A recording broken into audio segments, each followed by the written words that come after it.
ఎన్నో ఆటపోట్ల తర్వాత మాయ ప్రశాంతంగా నిద్రపోతుంది. మాయ గ్రామం ఇప్పుడు మొత్తం మాయ మామిడి పండ్ల చెట్టుతో విస్తరించి ఆ ఊరిని పుష్కలంగా ఉండేలా చేసింది.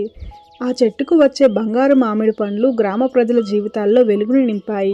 మాయ ఇప్పుడు గ్రామం యొక్క మొత్తం అభిమానం పొందింది. చెట్లను కాపాడటమే కాదు, ఐక్యత, దయ ముఖ్యమని అందరికీ నేర్పినందుకు ఆమెను అందరూ గౌరవిస్తున్నారు. ఒక ఉదయం మాయ గ్రామానికి ఓ ప్రయాణికుల గుంపు వస్తుంది. వారు మాయ మామిడి చెట్టు యొక్క కథలను విని దూర ప్రాంతాల నుంచి వచ్చారు. వారు దారిద్ర్యంతో బాధపడుతున్న చాలా ప్రాంతాల గురించి మాయకు చెప్పారు. ఈ వార్త గ్రామస్తులను ఆలోచనలో పడవేసింది. కానీ మాయ మాత్రం బాధపడుతున్న వారికి సహాయం చేయాలని నిర్ణయించుకున్నది.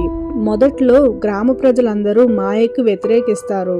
కానీ మాయ మాత్రం పట్టు వదలకుండా గ్రామస్తులను ఒప్పించడానికి ప్రయత్నాలు చేస్తూ ఉంటుంది. మాయ గ్రామస్తులందరినీ ఒక చోట చేర్చి అందరికీ చెప్తుంది, మనం మామిడి పండు చెట్టు యొక్క అసలైన శక్తి మనం పంచినప్పుడే పెరుగుతుంది కదా, మరి మీరందరూ దీనికి ఎందుకని సహకరించట్లేదు? ఈ మాయ మామిడి చెట్టు మనకి దయ ఇంకా ప్రేమ వలన లభించింది. అదే దయతో ఇది చాలా బలపడింది. మొదట్లో మనం కూడా ఊరందరం కరువులో మునిగిపోయాం, ఎన్నో కష్టాలు పడ్డాం, పంటలేమీ పండలేదు. ఈ మాయా మామిడి పండు చెట్టు వల్లే మన కష్టాలన్నీ తీరాయి. మరి ఇప్పుడు మిగతా గ్రామాలు అదే పరిస్థితిలో ఉన్నప్పుడు మనం కూడా సహాయం చేయాలి కదా అని గ్రామస్తులందరినీ ఒప్పించడానికి ప్రయత్నం చేసింది. మాయ మాటలు గ్రామస్తుల హృదయాలను కరిగేలా చేశాయి. వారందరూ కలిసి చక్కని రథాలు, బలమైన బుట్టలను తయారు చేసి మామిడి పండ్లను ఆ బుట్టలలో, రథాలలో నింపేశారు.